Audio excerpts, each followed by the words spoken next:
السلام عليكم ورحمة الله وبركاته. كيف حالكم أخواننا الأعزاء؟ كيف صحتكم؟ عساكم بخير، عساكم طيبين إن شاء الله يا ربي. الله يحفظكم ويستر عليكم إن شاء الله.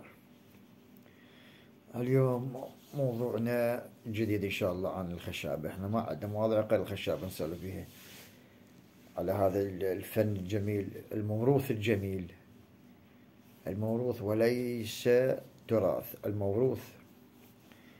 هذا الفن الخشاب موروث وراح نسولف عليه. الموروث مالته بس مو حاليا، والله هي المواضيع كثيرة. هاي بعد ما فتحت السحارة ما يدي طلعت منها بلاوي. بعد مواضيع كبيرة وكثيرة هواي راح نسولف بيها. يسمح لنا الوقت بس.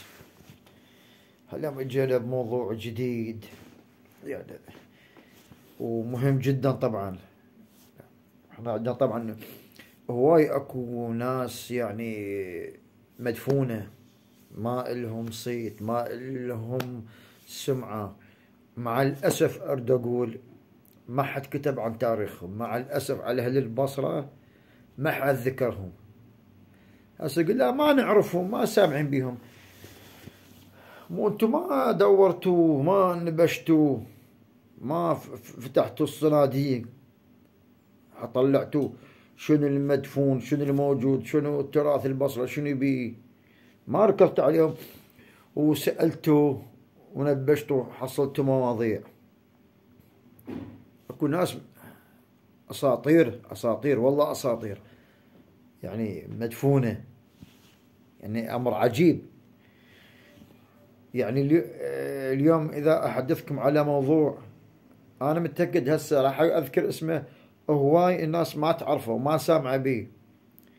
ترى احنا اللي عارفينه بس حبيب مجيد، ابو عوف، ابو دلم، معتوق، محمد بتول وخلاص. بس هاي الدار المعروفين. بعد ما اكو ناس ترى مدفونه، اكو عمالقه. يعني هسه اليوم انا راح اجيكم بشخص انا متاكد ما حد سامع، ما حد يعرفه. نقول اكو بالصندوق بالسحاره ما تدنا اكو بلاوي هواي شغلات عن الخشابه، على هذا الموروث ما حد قاعد يهتم بيها. مع الاسف يعني اريد اقول ليش ما حد مهتم بيها، ما حد مركز عليها. شو السبب ما اعرف. يعني اليوم احنا تراث بصرتنا، تراث ابو الخصيب، لازم نحفر وراه، ننبش، ما يقول، نطلع المدفون. خلي تسمع الأجيال والناس. وكو يعني مواضيع مبعثرة وقاعد تنكتب، اكو معلومات مبعثرة عن الخشابة. مثل ما سولفنا سابقا، اللي يقول قبل 80 90 سنة، اللي يقول خشابة طلعت من الزبير، واحد يقول لي خشابة طلعها محمد بتور، الله يرحمه، واحد يقول لي ابو دلم من شط العرب. عمي ابو دلم جابه شط العرب، محمد بتور جابه ابو خصيب. الخشابه شابه من الزبير، مع احترامي الاهلي وناسي اهل الزبير وعلى لا يزول، بس هي هاي واقع. يعني هسه اليوم نقول فن الخليج، فن الخليجي مثل الفن الشعبي. هاي الدق الطار ما طار. يعني احنا نصير نقول احنا اجى من ابو خصيب؟ لا، مو ابو خصيب بده هو، اختصاصه للزبر، والخصيب اختصاص الخشابة. يعني هذا ما ينكر هالشي، عدل ولا لا؟ بس احنا عندنا عمالقة، عندنا موروث قوي للفن الخشابة، وعندنا يعني أناس لم تذكر وما سمعت يوم ذاكرة سمعنا. يعني اليوم إذا تذكر كم شخص ما حد راح يجي، ما حد يقول عمي ما سامعين به. يعني اليوم التقيت واحد أقارب مرسال أبو حسن الله يرحمه، من أقاربه، سألته عليه هذا الشخص، يقول لي ما أعرفه، ما علمه يقرب لهم، يقول لي ما أعرفه. انطيته حتى موالده بال 1800، ظل صفر صفر صفر، قالوا ما أعرفه. قلت له شلون يعني يقرب لكم وما تعرفه؟ يعني شيء عجيب. يعني من أقارب رجل كبير، يقول لي ما أعرفه. طلعت له بالنقال صور، قلت له هذا الشخص تعرفه؟ قال لا ما أعرفه. فأعرف اليوم يعني أسوي برنامج وفيديو أرى لكم صور يعني القدامى. قلت له هذا الشخص تعرفه؟ لا. فسألت عليه، يقول لي ما مر علي الاسم، ما أعرفه، وهي يقرب لهم طبعا. يعني مرسال أبو حسن من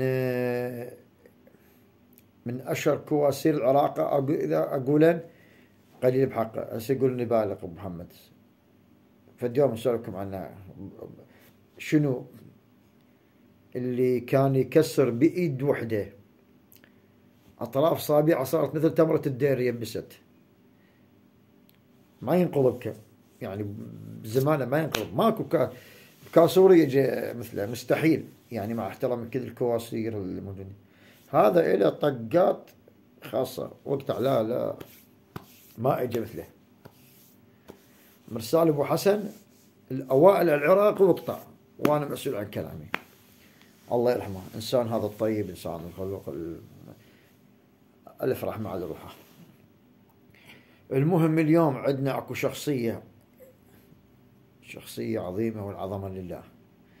انسان ونعم الانسان، وراح نسولف موضوعه، اشرح لكم قصة حياته، ويا ما اشرح لكم موضوع شدة طبيلات. انا انطيته وش اسبوع، بعدين اسبوعين بعدين قلت لكم انها راس السنة. بعد راس السنة راح انزل فيديو، راح اسولف لكم عن شنو شدة الطبيلات، ولحد الان ما حد عرفه، ما حد عرف يعني عرف شنو شدة الطبيلات، شنو ترتيبها، شنو ما مر لحد. مو قاعد خاطر منه نقول اكو مواضيع عندنا كثيرة للخشابة مدثورة ومدفونة، وما حد عنده مواضيع، وما حد قاعد ينشأنها. لسه يقول لك ما عندنا المعلومة. فإن شاء الله ما دام السحارة هي بيدنا ومفتاحها قفلها بيدي، إن شاء الله تسمعون مواضيع هواي. بس وينهم يجون يوثقون؟ ما حد ما يهتم بالموضوع هذا. بعد كيف احنا الواتساب عفوا الفيسبوك ناشرين بيه، وعلى التيك توك قاعد نشره، وعلى اليوتيوب قناتي موجود، فرقة سجاد العبادي موجود قاعد نشره كل الفيديوهات معه عن ترى الخشابة وثلاث خشبة، هواي مواضيع صوت عنها. فاليوم أدي أسألكم الكل الفنانين والخشابشية عن شخص من يعرفه، خلي يجاوب لنا عليه. هسه ما راح أقول منهم، بس أعزكم على اسمه، والواحد يجاوبنا على اسمه. اللي ما جاوبه ما عرف الموضوع من هالشخص معذور، لأن هو العتب على تراث البصرة، وأهل البصرة ما موثقين عنهم شيء. بس راح نسوي حلقة إن شاء الله عليه، عن حياته وشنو هو وشنو تاريخه. هذه الأسطورة. الشخص هو صالح الشمكلي. منو سامع بيه؟ صالح الشمكلي هذا من أهل أبو الخصيب، هذا إنسان ونعم الإنسان، إنسان خلوق، رجل حاج، خاف الله، إلى سمعته واشتغل في، ما أقدر أقول هسه شنو عمله، بعدين حلقة خاصة به. إنسان محترم وإلى صيت، ومن خريج من الأوائل من مواليد 1800. ما راح أذكر مواليد يا سنة، خليه بالحلقة الخاصة به.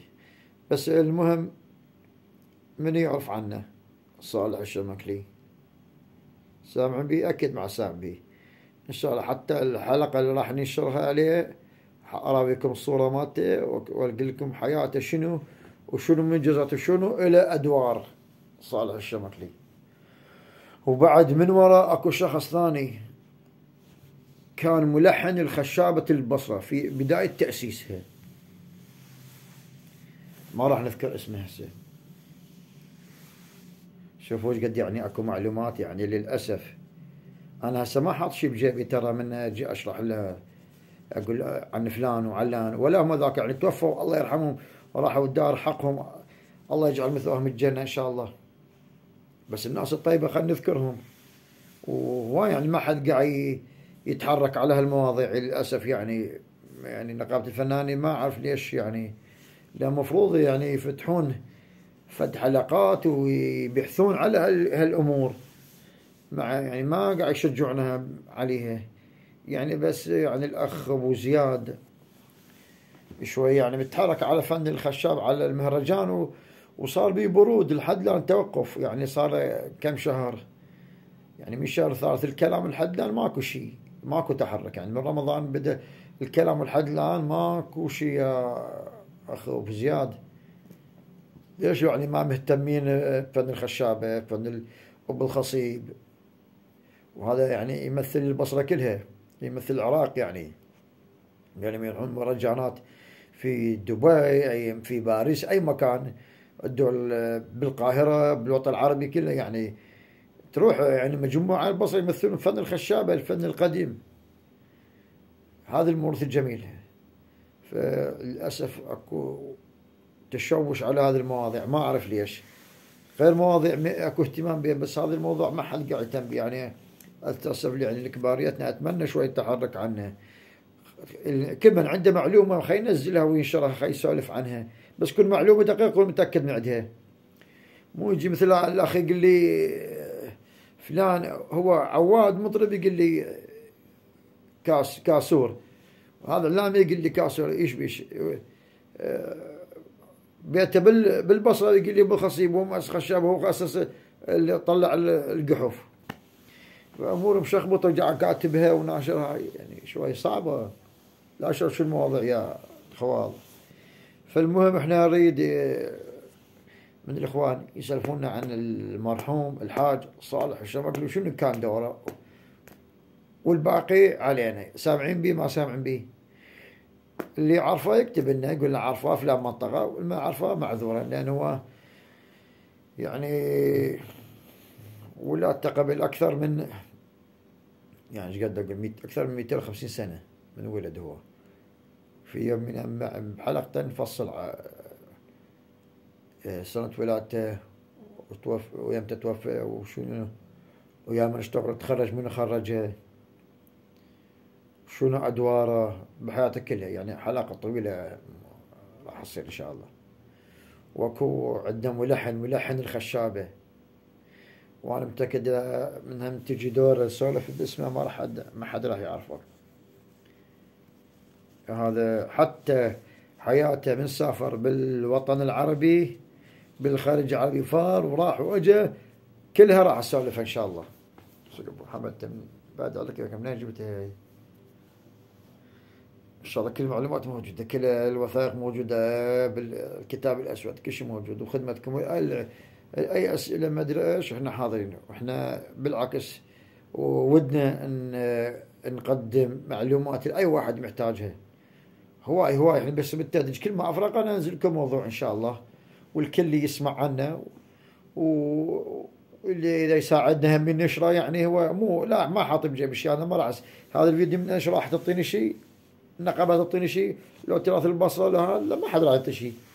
بس احنا على مود هذا الموروث الجميل لا يندثر، وان شاء الله ما يندثر. مال الخيرين موجودين، فنانين الخشابة، مطربين الخشابة، بارك الله من اهل الزبير والبصرة هالايام. يعني قاعد اشوفهم يعني على اصدقائنا على التيك توك وعلى الفيسبوك وعلى اليوتيوب قاعد ينزلون يعني العمل الحي، عود وكمان وايقاعات حي.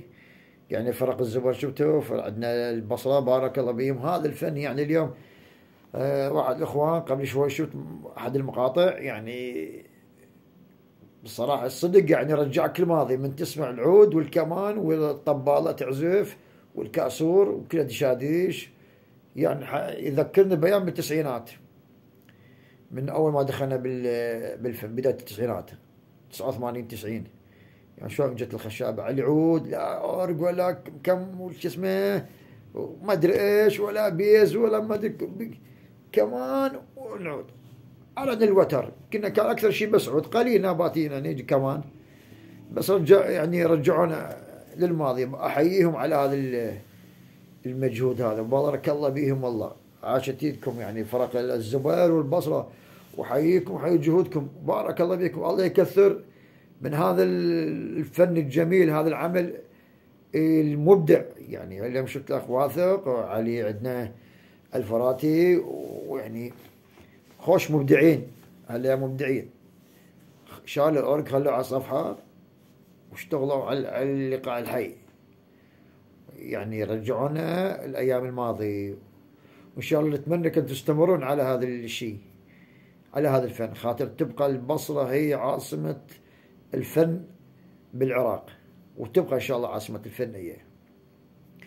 وننتظر الجواب منكم. منو؟ صالح الشماكلي، الحاج صالح الشماكلي الله يرحمه.